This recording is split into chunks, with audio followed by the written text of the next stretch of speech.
Muy buenas tardes tengan todos ustedes. Gracias por acompañarnos en este curso taller para padres. Como saben, este taller es un trabajo colaborativo de 4 alumnos de la Universidad Nacional Autónoma de México, estudiantes de Psicología en Línea SUAYED. Rocío Lara, a la que conocieron en la sesión anterior, Javier Durán y Miguel Cocoletzi, que conocerán la próxima semana, y su servidora, Paulina Moguel. Espero que disfruten de esta segunda sesión. Estaremos pendientes en el chat para cualquier duda o comentario. Comencemos. Bienvenidos sean todos a la segunda sesión del curso Manejo de estrés y control de ira para niños entre 9 y 11 años. En esta sesión aprenderemos las formas de detectar el estrés en niños, así como estrategias para afrontarlo. Como adultos, es nuestra función fungir como proveedores de atención y cuidado para nuestros hijos. Y muchas veces suponemos que los niños ven el mundo felices y despreocupados. Después de todo, no tienen que pagar ni trabajar cuentas. Entonces, ¿de qué podrían preocuparse? Cada niño reacciona de forma diferente a las dificultades que se le presentan. Nuestra cultura también influye en la forma de expresar nuestros sentimientos, ya que en algunas familias no es aceptable expresar emociones, llorar en público, mientras en otras sí lo es. Las presiones a menudo provienen de fuentes externas. En el caso de los niños, dichas fuentes pueden ser la familia, los amigos de la escuela y la escuela en sí. Debido a la presión que se imponen ellos, esta, a menudo, por la discrepancia que existe entre lo que los niños creen que deben de hacer y lo que realmente hacen. El estrés puede afectar a que los niños se sientan sumamente abrumados. Algunas señales de estrés no son evidentes. A continuación, le ofreceremos una lista de señales que pueden presentarse a distintas edades.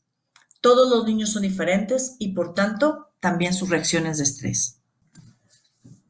Aunque este curso está enfocado en niños de 7 a 9 años, haremos una pequeña revisión de las diferentes reacciones o síntomas que pueden presentarse desde edades más tempranas.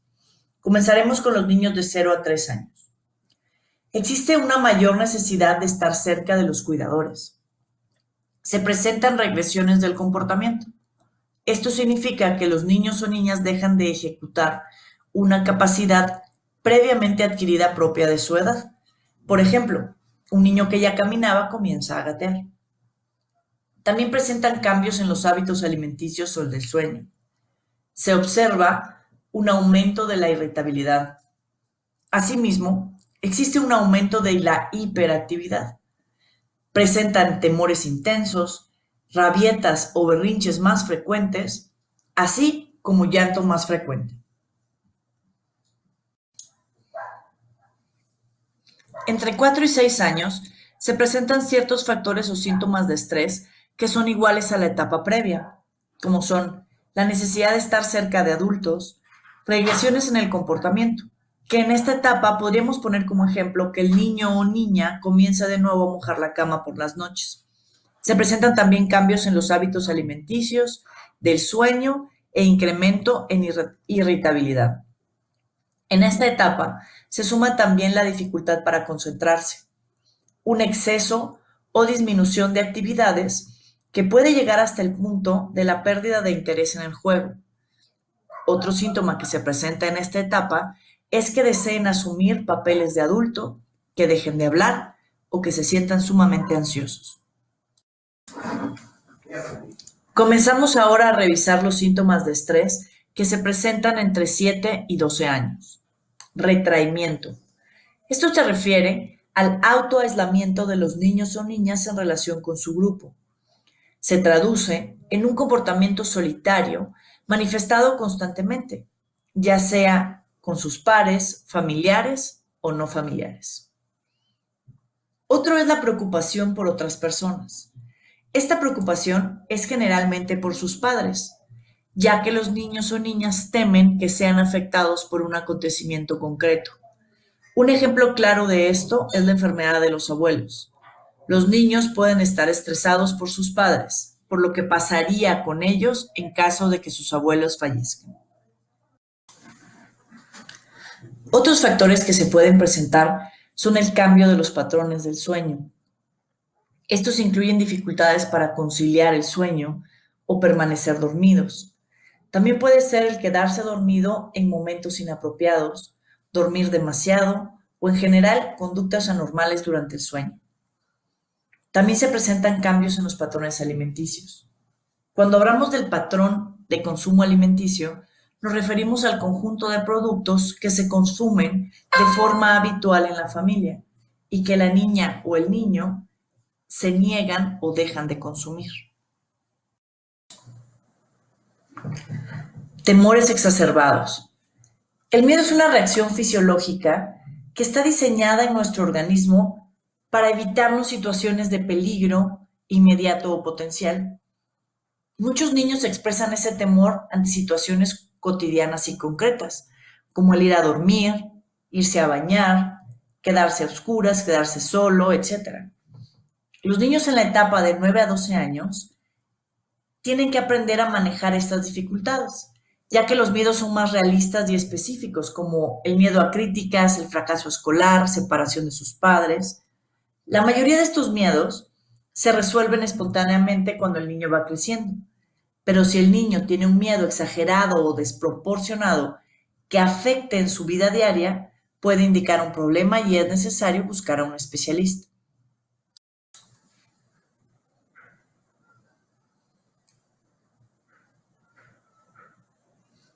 Aumento de la irritabilidad. La irritabilidad es una respuesta normal a eventos del entorno que generan incomodidad o disgusto en los niños. Pero en este caso nos referimos de cuando la expresión de irritabilidad es intensa, descontrolada, generalmente es precedida por un evento que realmente es de poca importancia y escala de una manera muy rápida y como padres nos es imposible el contenerlo. Esto es una señal de estrés. Otra señal de estrés es la agresividad. Las conductas agresivas son conductas intencionadas de los niños que puede causar daño, ya sea físico o psicológico. Conductas como pegar a otros, ofenderlos, burlarse de ellos, usar palabras inadecuadas o altisonantes para llamar a los demás. Todo esto forma parte de lo que en psicología se denomina agresividad infantil.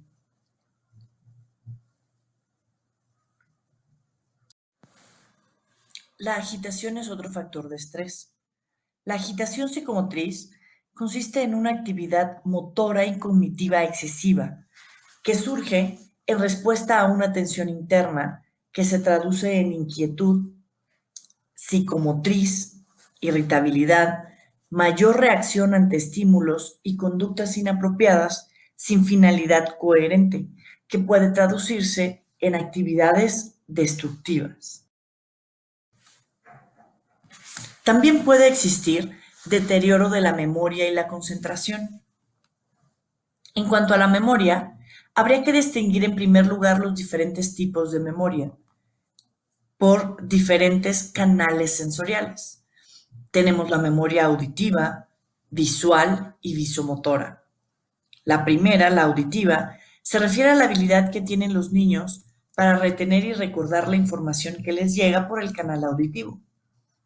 La memoria visual se refiere a la habilidad para recordar con precisión experiencias visuales previas. La última, la memoria visomotora, es la habilidad para reproducir experiencias visuales previas en la forma motora adecuada. También podemos hacer una distinción en referencia a la duración en que se retiene la información. En base a ello, nos podemos encontrar con la memoria a corto plazo, en que se retiene la información de una manera consciente, con una duración limitada de minutos y con una capacidad máxima de 5 o 6 ítems. Y la memoria a largo plazo que permite mantener información permanente. Su capacidad es ilimitada y la información se mantiene de forma consciente, a no ser que la hagamos consciente cuando la queramos recuperar. Por otra parte, los problemas de concentración en los niños inciden directamente en su rendimiento escolar. Es normal que los pequeños se distraigan en la escuela de vez en cuando, pero ¿qué pasa si la distracción ocurre con frecuencia? En este caso, es importante que los padres prestemos atención a su comportamiento. Por lo general, cuando la falta de concentración es más aguda, el niño tiene dificultades para enfocarse en distintas áreas de su vida, no solo en el estudio.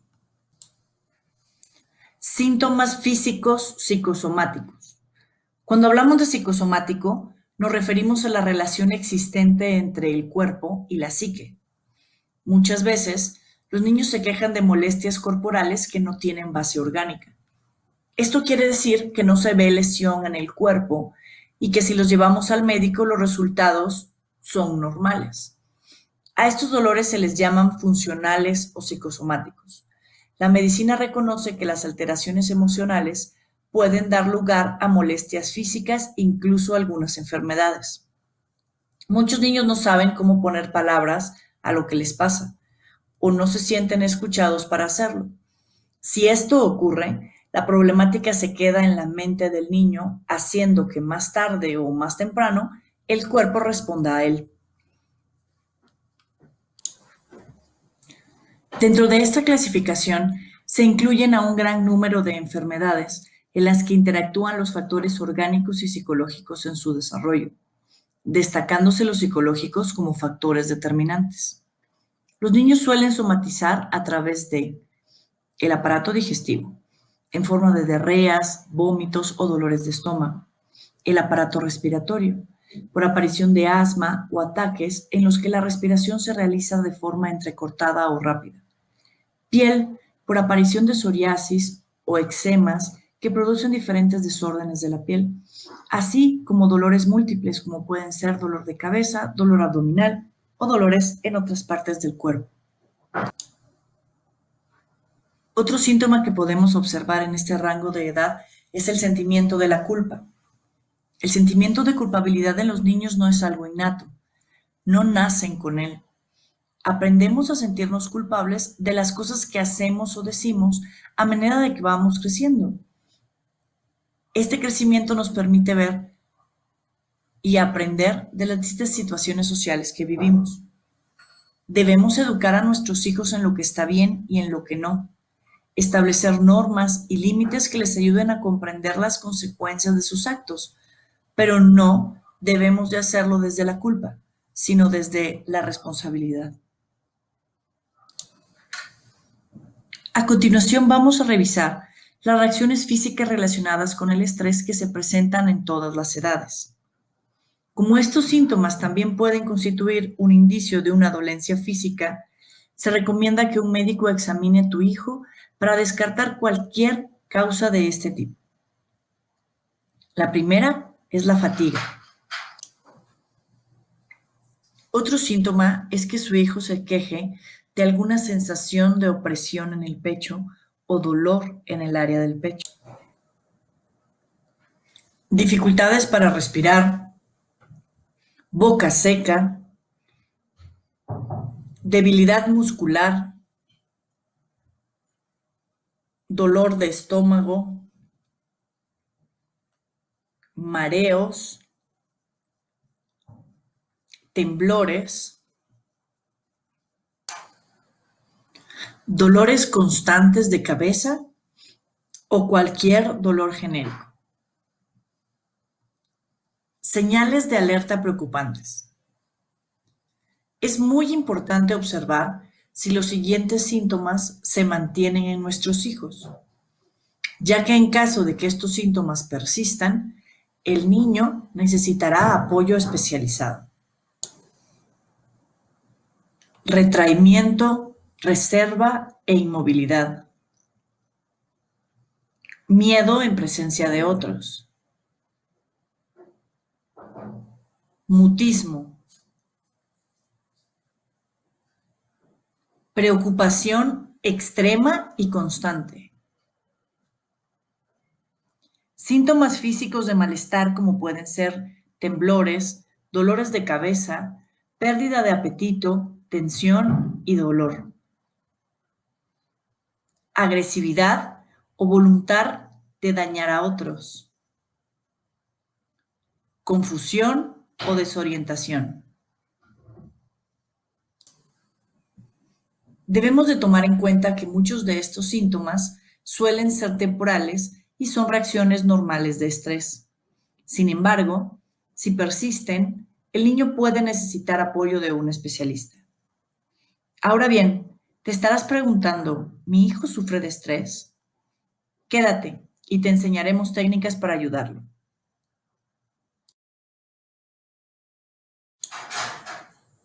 Entonces, ¿crees que un mismo suceso provoca estrés a todas las personas? Por ejemplo, la muerte de un familiar. Pues, por extraño que esto pueda parecer, la respuesta es no. Ante un mismo suceso potencialmente estresante, la gente presenta reacciones muy diversas. La muerte de un esposo suele ser un profundo golpe emocional para la mayoría de las personas, pero para algunos pocos puede resultar una bendición. Los psicólogos han observado que ven enormes contrastes en cómo diferentes personas afrontan el mismo suceso. Así, mencionando una noción más universal del estrés, podríamos decir que se mide según la cual un suceso es estresante en la medida en la que el sujeto lo perciba o lo valore como tal, sean cuales sean las características físicas objetivas del suceso. Entonces, ¿cómo podemos determinar qué factores hacen que un acontecimiento sea finalmente estresante o no? Cuando sucede algo en nuestra vida, realizamos una serie de valoraciones sobre dicho suceso. Lazarus y Folkman dividen esta valoración en primaria y secundaria. La valoración primaria consiste en analizar si el hecho es positivo o no y además valorar las consecuencias presentes o futuras del mismo. Veamos un ejemplo de valoración primaria. El hecho, estresor potencial o suceso externo, estableceremos que rompimos la copa favorita de papá. La evaluación primaria sería, ¿tiene el suceso implicaciones positivas, negativas o neutras en mí? Si son negativas, ¿en qué medida es dañino en la actualidad, amenazante para el futuro y que suponga un reto potencial? En segundo lugar, se produce una valoración secundaria, en la que el objeto de análisis son las capacidades del organismo o de la persona para afrontarlos, y será los que con más probabilidad susciten las reacciones de estrés. ¿A qué nos referimos con esto? ¿Son suficientes los recursos y capacidades de afrontamiento en nuestros hijos para superar el daño, la amenaza o el reto que se pueden plantear por el hecho de haber roto la copa de papá?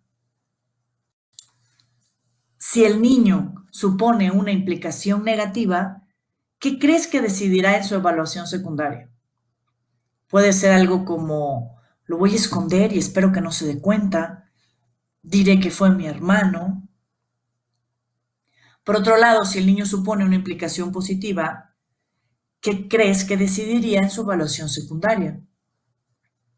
Un ejemplo puede ser, qué bueno que la rompí, creo que ni le gustaba, estaba bien fea de todos modos. Por último, si el niño supone una implicación neutra, ¿qué crees que decidirá en su evaluación secundaria? Podría ser algo así como, hablaré con papá y le explicaré lo que pasó. Puedo comprarle otra con mis ahorros. Por lo tanto, los modelos actuales de estrés conciben la respuesta estresora no como una consecuencia inevitable y directa de elementos universales y obvios, sino como un resultado de una delicada y continua transacción entre las presiones que uno recibe del medio, ya sea interno o externo, y los recursos de afrontamiento que uno considera disponibles y activables. Para comprender qué es una estrategia de afrontamiento ante un episodio estresante, vamos a hacer un pequeño ejercicio. Por favor, imagínate que es un día soleado y que estás caminando solo o sola en la jungla, disfrutando del paisaje. Y de repente escuchas un fuerte rugido y aparece detrás de la vegetación un tigre. El animal se detiene y te mira con ojos penetrantes. ¿Qué harías?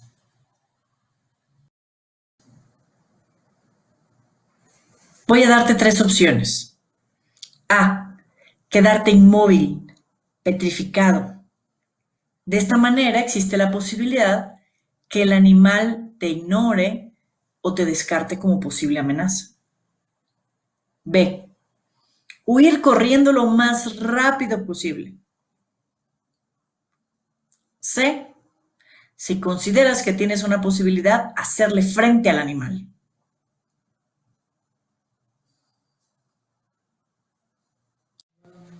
Seguramente a ninguno de ustedes se les ocurrió como opción mandar un mensaje de texto en ese momento o buscar dónde acostarse para dormir una siesta. Si recordamos el ejemplo de la copa rota de papá, pareciera que no tiene nada que ver con el caso de la aparición del tigre, pero ambos eventos comparten la evaluación cognitiva primaria y secundaria. Por ejemplo, el tener el tigre enfrente tiene implicaciones positivas, negativas o neutras. En automático y sin darnos cuenta decidimos que era negativa. Y a continuación entramos con la evaluación secundaria. ¿Qué puedo hacer? Y hacemos un repaso rápido de los recursos que tenemos a la mano para resolver el evento. En este caso fue correr, pelear o quedarnos quietos. Para todos los eventos de nuestra vida, contamos con recursos entre los cuales tenemos que distinguir los recursos personales. Estos son habilidades, la forma de ser de la persona, las experiencias, los recursos sociales, como son el apoyo social, recursos más de tipo físico o ambientales. Por ejemplo, si tienes energía, si tienes tiempo, si tienes dinero. La respuesta de estrés surge tanto en adultos como en niños cuando el niño percibe un desajuste entre la amenaza y la situación, no el desafío de la situación y los recursos que tiene a disposición. Es decir, tu hijo va a experimentar mayor estrés cuando considere que la situación que tiene enfrente es muy desafiante y que no tiene los recursos necesarios para salir exitoso. Cuando un niño establece que se encuentra en una situación potencialmente amenazante o desafiante para ellos, lo que hacen es analizar las opciones que tienen para resolverlos. Entonces, cuando hablamos de estrategias de afrontamiento, nos referimos a este esfuerzo que existe consciente o inconsciente que hacen los niños para manejar las demandas que puedan venir tanto del exterior como de su interior. Estos esfuerzos pueden ser tanto en términos conductuales como en términos cognitivos. Existen dos tipos de respuesta. Aquella que está centrada en el problema y aquella que está centrada en la emoción. Las que están centradas en el problema intentan eliminar o erradicar la fuente de estrés, resolviendo la situación problemática. Mientras que aquellas que están centradas en la emoción, lo que intentan es reducir la emoción de estrés. Es decir, quitar ese malestar que le provoca la situación. Hay que aclarar que no existe un modo único o ideal de afrontar una situación o un problema. Siempre va a depender del momento en el que nos encontramos, de la situación en sí misma, de nuestros objetivos, de nuestros valores, recursos, de todo lo que tengas a mano en ese momento.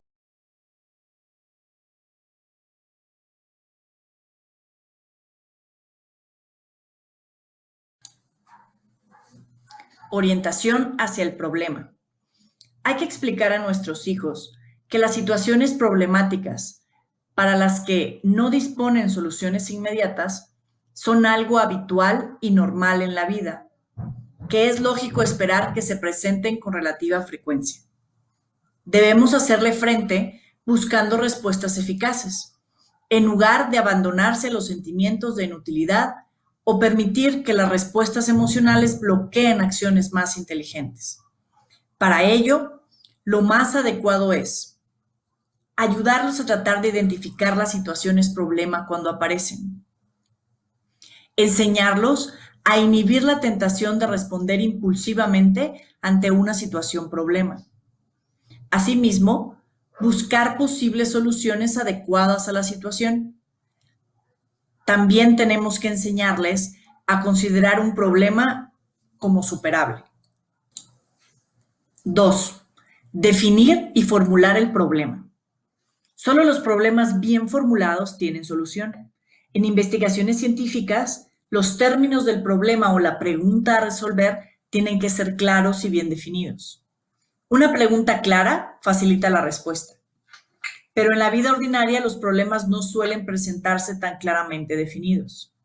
Es necesario aprender a definir los problemas en términos objetivos y solucionables.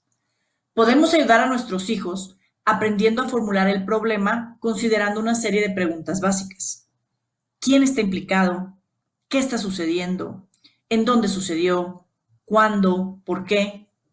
Es bien importante tomar en cuenta que únicamente las respuestas con datos y hechos son aceptables, sin ningún tipo de suposiciones o inferencias.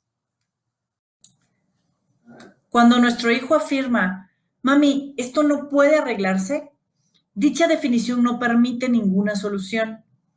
Frases alternativas como, ¿qué podemos hacer para mejorarlo? ¿Qué podemos hacer para cambiar lo sucedido? Son preguntas que señalan un punto de partida para una posible solución. 3. Generación de soluciones alternativas. El objetivo ahora es generar o buscar el mayor número posible de conductas o alternativas de acción para solucionar la situación problema. Una tormenta de ideas puede ser la técnica adecuada para hacerlo. De momento, todo vale para que no se establezca un bloqueo mental sobre las posibles soluciones.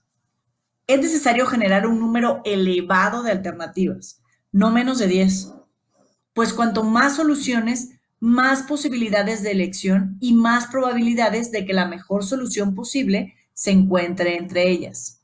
Exigir al menos 10 soluciones nos obliga a cambiar el punto de vista habitual. 4. Toma de decisiones. Ahora es el momento de evaluar las soluciones generadas y decidir cuál o cuáles elegir para resolver el problema.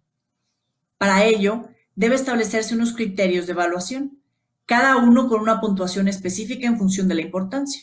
Por ejemplo, elegir la opción con menos costo, mayor beneficio, menor tiempo. Establecidos estos criterios, podemos platicar con nuestro hijo cada alternativa puntuando las opciones. La alternativa de solución que obtenga una mayor puntuación será seleccionada como respuesta a emitir. Y por último, la puesta en práctica y la verificación de la solución.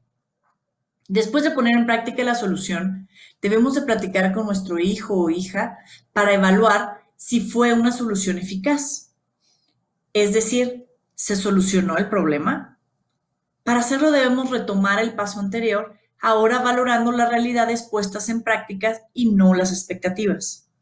De lograrlo, habrán solucionado el problema o estarán en vías de lograrlo. De lo contrario, debemos retomar nuevamente el proceso. Ahora bien, hablaremos sobre las estrategias centradas en las emociones. Estas son múltiples y variadas y sabemos que tienen como objetivo reducir o manejar el malestar emocional asociado o provocado por una situación. Para efectos del taller, hablaremos de 5. El autocontrol. El autocontrol es la habilidad que tenemos tanto adultos como niños de poder mantener nuestras emociones y sentimientos impulsivos bajo control. Técnicas como mindfulness nos ofrecen métodos para aprender a gestionar dichas emociones. Respiración abdominal. A menudo, cuando nuestros hijos se estresan, su respiración se vuelve superficial y tiene lugar únicamente en la parte superior de la caja torácica en lugar del vientre o el abdomen, mientras que la respiración abdominal tiene un efecto calmante y nos ayuda a oxigenar los pulmones. Instrucciones. Pídele a tu hijo que coloque su mano en el estómago, que inhale profundamente por la nariz durante 5 segundos y después que exhale profundamente por la boca durante 5 segundos. Hazlo repetir 5 veces. Con los niños se puede utilizar la imagen de un globo cuando inhalan, inflan su vientre como un globo y cuando exhalan, el globo se desinfla lentamente. Mi refugio. A veces nuestros hijos se sienten abrumados. Tomarse unos momentos para imaginarse en un lugar tranquilo puede ayudar a fomentar su autocontrol y reducir el estrés. Te enseño cómo ayudarás a tu hijo a visualizar ese refugio. Siéntate con tu hijo o acuéstate en una posición cómoda, cierra los ojos y relájate. Inhala profundamente por la nariz, expandiendo el vientre y exhalando por la boca, como vimos en la técnica de respiración abdominal. Continúa respirando lenta y suavemente, inhalando y exhalando por unas 6-8 veces. Y comienza a relatarle la siguiente historia. Imagina que estás en una playa de arena blanca. Todavía es temprano. Todo está tranquilo. El sol está saliendo lentamente y puedes sentir el calor de los rayos en tu cara y en tu cuerpo. Sientes alegría, sientes tranquilidad. Bajo tus pies descalzos, la arena es suave y cálida. Una ligera brisa acaricia tu cara. El cielo es azul, muy claro, y los pájaros vuelan y cantan por encima tuyo. Es un lugar seguro, un lugar donde puedes relajarte. Es un lugar al que siempre puedes volver y siempre está ahí, guardado en tu corazón. Puedes ir ahí cuando quieras. Ahora, muy lentamente, empieza a prestar atención en tu respiración, al suave ritmo de tus inhalaciones y exhalaciones. Siente el aire en tu piel. Siente cómo llena tus pulmones y expande tu pancita. Comienza a mover muy suavemente los dedos de las manos, los dedos de los pies. Respira profundamente y estírate lo más que puedas. Exhala profundamente y cuando quieras y estés lista, abre los ojos. ¿Realizaron el ejercicio? ¿Cómo se sintieron? A medida que enseñamos a nuestros hijos las técnicas de relajación, es más evidente la tensión muscular y otras sensaciones físicas de estrés. Una vez que ellos aprenden cómo se siente la respuesta ante el estrés, pueden hacer un esfuerzo consciente de practicar una técnica de relajación en el momento que comiencen a sentir los síntomas de estrés y de esta forma controlarlos o eliminarlos. Con esta habilidad se puede evitar que el estrés se dispare y la relajación pueda ser provocada voluntariamente en cualquier momento, en cualquier lugar, en cualquier situación. El distanciamiento. Fomentar el distanciamiento constituye una buena medida para prevenir soluciones de ansiedad o para aliviarlas. El desplazarnos nos permite ver las situaciones desde otro punto de vista y a relativizar la importancia de ellos. Este tipo de estrategias vienen establecidas por todas aquellas reacciones que no resuelven el problema en sí mismo, pero nos hacen sentir mejor en el momento de percibir peligro o amenaza. La reevaluación positiva. El problema en este caso no dependerá de la situación en sí, sino de la forma en la que nuestros hijos interpretan los pensamientos que generan al respecto. Así pues, en muchos casos, habrá que dirigir los esfuerzos más que a modificar los sucesos, a modificar los pensamientos de los niños, a modificar la forma en la que interpretan la situación y los pensamientos que crean al respecto, pues en la gran mayoría de los casos son la causa real del malestar emocional y de las conductas inadecuadas. Ayúdales a cambiar la forma en la que ven la situación. Búscales el lado bueno a las cosas. Escape o evitación. A esta estrategia nos referimos cuando evitamos o escapamos de las situaciones estresoras. Ejemplo de ello son las siguientes frases. No dejaré que me afecte. Evitaré pensar en ello demasiado. Trataré de olvidar por completo el asunto. Quitaré la importancia de la situación.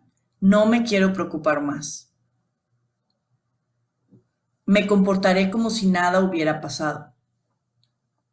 No pensaré al respecto, no haré nada al respecto. El último ejemplo de técnica centrada en emociones es la reorganización cognitiva. El objetivo de esta técnica es modificar la forma en la que nuestros hijos interpretan las situaciones, o por decirlo de otra forma, sus evaluaciones y sus pensamientos ilógicos e irracionales. Para conseguir que no se desarrollen respuestas emocionales y autodiálogos que dañen el estado de ánimo de nuestra hija o nuestro hijo, y con eso capacitarlos para afrontar la situación con eficacia. A continuación veremos unos pasos para la aplicación de la reorganización cognitiva. Platica con tu hija o hijo para identificar la situación estresora. Detalla con él cuál ha sido el suceso real. Debe de preferencia realizarse por escrito, solicitando a la niña o al niño que nos narre los aspectos de cómo sucedió, qué sucedió y quién estaba presente, para hacer la descripción lo más objetiva posible. B. Identificar los pensamientos generados a partir del suceso. Pregunta a tus hijos, ¿qué piensas? Intenta apuntar esos pensamientos. Este registro realzará la forma en la que tu hija o hijo evalúan y piensan acerca de los sucesos, y les permitirá identificar juntos los que son más adecuados o más racionales. C. Descripción de respuestas emocionales. Esta parte parece muy sencilla, pero es sumamente importante. Necesitamos preguntarle a nuestros hijos, ¿cómo se sienten? ¿Se sintieron tristes? ¿Defraudados? ¿Irritados? Invítalos a que te transmitan sus emociones. Debes estar pendiente de los comportamientos que siguen a esa interpretación del hecho. Debemos de preguntar a nuestros hijos, ¿qué vas a hacer? Y a esto nos referimos con ¿qué va a hacer para mitigar la emoción? Por ejemplo, ver la tele, llamar a un amigo, comer, encerrarse a llorar. Ahora siéntate con ella y cuestiona, discute, hazle notar y modifique los pensamientos y autoafirmaciones irracionales que siguen al suceso. Sustituir los pensamientos inadecuados por pensamientos que generen respuestas emocionales y conductas más adecuadas. Por ejemplo, siempre has conseguido lo que te propones. Tienes una cantidad de recursos impresionantes con los cuales podemos resolver esto. ¿Cómo podemos interpretar esto de otra forma? ¿Cómo podemos aprovechar o aprender de esta experiencia? Una vez que aprendas a reconocer las señales de estrés de tu niño, podrás enseñarle alguna de estas técnicas o maneras saludables para manejarlo. También puedes realizarlas para prevenir y controlar el estrés de tus hijos.